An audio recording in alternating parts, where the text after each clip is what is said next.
বর্ধমানে ভুয়ো ডাক্তার গ্রেপ্তার, অভিযুক্ত বাবা ও ছেলে।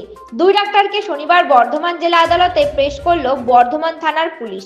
বর্ধমান শহরে লক্ষ্মীপুর মাঠ এলাকায় ভুয়ো ডাক্তারকে বর্ধমান থানার পুলিশ গ্রেপ্তার করে বর্ধমান আদালতে পেশ করল শনিবার।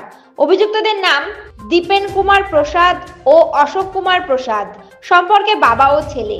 বাবা ছেলের কুকীর্তি সামনে আসতে চক্ষু চরকগাছ সকলের।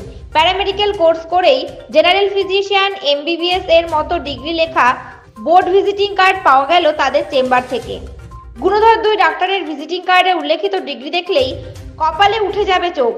রমরমিয়ে চলছিল ব্যবসা, যা মানুষকে বোকা বানিয়ে ভুয়ো ডিগ্রির আশ্রয় নিয়ে চলছিল।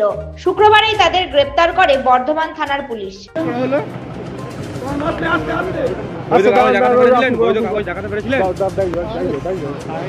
বৈধ কাগজ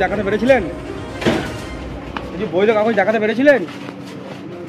কি বলবেন? অ্যারেস্ট তো করলো পুলিশ। বৈধ কাগজ দেখাতে পেরেছিলেন? আপনারা যেটা দিয়েছেন সেটাই উপরে পুলিশ